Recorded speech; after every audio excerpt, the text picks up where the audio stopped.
so happy to be here today, I tell you. I'm so happy to see y'all here.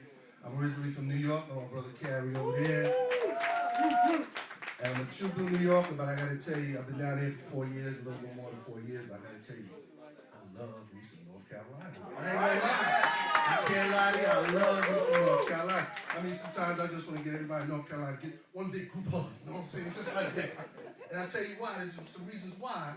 I really love North Carolina. There's some things you can get in North Carolina that you can't get in New York City. Some things you can get here that you can't get in New York City. Like a parking spot. No, you know what I'm talking about. See, I'll take it for granted. You can park anywhere in North Carolina. Park on the street, park different ways, all kind of ways. Try that in New York City. It's hard to find a parking spot in New York City without going into some kind of debt. You know what I'm saying? True story, a couple months ago, I went up to New York City, had a big event to go to, so I'm driving around Midtown Manhattan trying to find a good, safe parking spot. You know, so I get to a garage. And y'all know what I'm talking about. I know that's what I'm talking about. We got to a big sign, I said, special today. Special today. And I went closer, you know, I like a good sale. $35 for the first 30 minutes. Wow. And then the fine print said $15 for every 30 minutes thereafter. I said, my God. I just want to park my car. I don't want to mortgage it. You know. So, you know, I had to go away from there. I tried to save my money. You know, I'm on parole. I got to save my money, you know. So I've been riding around, you know, saying, let me find a spot on the street. Now, if you find a spot on the street, you know, it means you might have to go to a parking meter. Right? Now, if you go to New York parking meter, we talking about quarters. There ain't no nickel and dime and stuff like out here. You got to get some quarters. And that's what you got to put in parking meter. So therein lies the second thing I found out. You can't get in New York City that you can get in North Carolina. Change for $1. Now, another thing, see, you take it for granted. You can change anytime you want. Just before I came here, I went to see Rev. I said, Rev, give me $3 to change. He didn't even have no money in a register. And he gave me money out of his pocket. That's North Carolina. But it ain't New York. Anybody know how the only way you get change in New York? Anybody know? You gotta buy something. That's right. That's right, because most of the stores you go to, it either has one or two signs. It either says, no change without purchase, or the most popular sign, no change, period. So, you know, but it don't stop there. You gotta buy something at that store, and then go to another store, buy something else, get that change, and keep going until you get all the quarters that you need. This is ridiculous. You know, so this means, you know, I have to go, it means you gotta go to a store that you don't like and buy something that you don't need to get quarters to go in a parking space that you couldn't afford. So just in the same spot, I had to go to 6 different stores. I had to get 2 bags of barbecue pork rinds,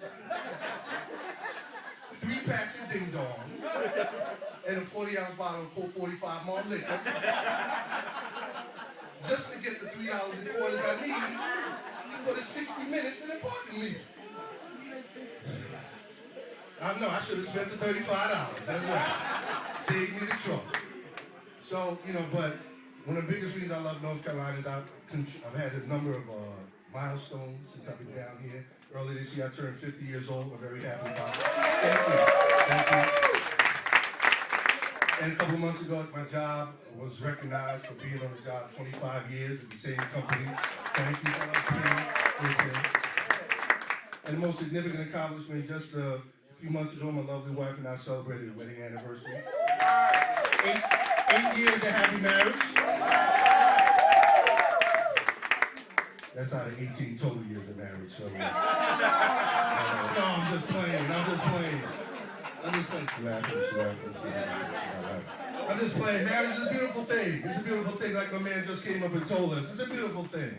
You know, it's all about, you know, it's really a great institution. I totally believe in that. It's a great institution, as evidenced by the number of institutions I've had to check myself into in those 18 years. But, you know, real talk marriage, you know, it's about a give and take, you know, about having some solid agreements, kind of, you know, some give and take and all of that stuff. My wife and I have some very solid agreements. You know, when she cooks, I do the dishes. When I cook, I do the dishes, you know. That's right, girl. When she comes home from work, we talk about her day. When I come home from work, we talk about her day. But she does let me get a word in edgewise, like the other day. She said, "What? just what stupid thing did that supervisor make you do today? You know, so I have to stay on top of things. But the best thing, you know, about being married all those years, the kids. Give it up for the kids, ladies and gentlemen. The kids. Oh yes. I believe the children are our future. Teach them well, let them lead the way. Yada yada yada yada. That's a crock of baloney sometimes, I tell you. No, just, you know, we talk about kids being the future, but I think it's just because in the present, they really becoming the pain behind, you know? And then my wife and I have been very blessed. We have 3 children, 1 of each, and I thought I had to wait for that one. Yeah. And, but, you know, you just wonder how they come from the same household because they're so different, you know? And when I talk about my kids, I always have to talk about, you know, my baby girl first, okay? She's a daddy's girl, my little princess. You know, I love her to death. She likes to, you know, jump on me and stuff like that. It's really nice. And she's a daddy's girl, I gotta admit it, but, you know, that's a pain right there. Especially the daddy part of the daddy's girl. Any daddies that have daddy's girls in here, anybody? All right, y'all know what I'm talking. Y'all will relate to this. Because there's certain things you do when you got a daddy's girl that you're not supposed to allow, you know, regular human beings to do. You know, you let them get away with murder. In my case, you know, the thing that I let her get away with is the whining. Oh my God. How many whiners we got in the house? How many whiners? Oh, y'all ain't whining right now. Yeah, okay, a little whine. Oh my God. Oh yeah, daddy's back there whining about that. Oh my God, sometimes I'm looking, I need a big old block of government cheese to go with all this wine I'm about to get. And I don't know what to do with it. I mean, just a couple of weeks ago, this is what I got from him. Check this out, see if you relate to this. Daddy, I think I just want to kill myself. My teacher said, if I don't get my report in on time, he's going to fail me this semester. I hate the teacher, I hate the school, and I hate you for making me go there. What am I going to do? Daddy! Now, generally, I kind of let it go because, you know, she's a daddy's girl, but this time I had to put my foot down, all right? I said, okay, first of all, look. First of all, they're not called teachers, they're college professors. Let's get that out the big first, all right? Second, I didn't make you go anywhere. You chose to go to night school. I'm just putting that out there. And third, if you don't like going to school so much, we'll switch places. I'll go to school and you come home and take care of your kids. How about that? We'll take care of that. All this whining with your old behind. You know what I'm saying? 25 years old and all of that. So we get that girl out the way, and then we got the 2 boys. Now we got teenagers. Right? And you know what they say about teenagers. You know, can't live with them, can't take them out back and beat them like a runaway slave. Because, you know, they're called child welfare on them. You know, but my son, Carl Jr., the oldest one, he's, I don't know where I don't remember him taking acting classes, but he has so much drama. Everywhere we go, anytime things come up, and I can't get him to do anything because he got all this drama. And then he has this face. When he doesn't like, you know, when he doesn't approve of what's going on, he has this face like, you know, like he's gonna kick my butt, you know? I just can't get him to do anything. You know, like last week I said, hey man, when are you gonna go upstairs and clean up your room? Well, I don't know. When is President Obama going to the Gulf Coast to clean up the oil spill? What's up with the drama, brother, you know? Or, no, don't you care about how it looks around here? Why don't you knock out those dishes? Well, I don't know. Don't you care about whether we eat or drink? The last 3 days, we don't have any Minute Maid fruit punch or lemonade. I'm talking about washing bowls and spoons. What are you talking about? So this is what I got to deal with. So, you know, we got the whiner out the way, the drama queen, and of course the youngest one, you know, the baby of the family. He's a mama's boy. It's okay, but the youngest one, what do we used to call the youngest one? The youngest one of the family? We call him a dummy. That's what he's No, he's not. I'm just kidding. He's not a dummy. He's actually very bright. You know, but the problem is he does dumb things. You know, he gets A's and B's on his report card. He gets C's and D's A's and B's on his test. He gets C's and D's on his report card.